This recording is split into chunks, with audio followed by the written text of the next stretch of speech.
আপনারা জানেন দীর্ঘদিন আমরা এই স্বৈরাচারী সরকারের নিপীড়ন নির্যাতনের কারণে এলাকা অবস্থান করতে পারিনি।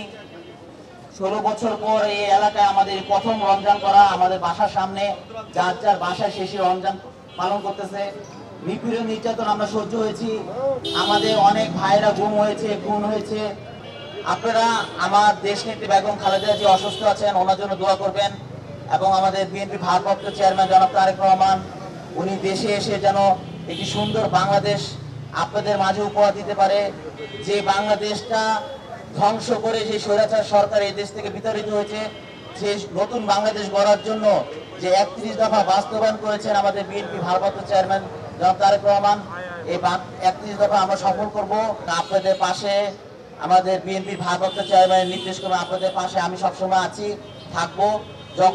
যখনই যে কোনো প্রবলেম সম্মুখীন হবেন, আমার এই বাসা, এখানে অফিস, এখানে এসে আপনাদের বিপদের কথা বলবেন, আপনাদের সহযোগিতা করার চেষ্টা করব।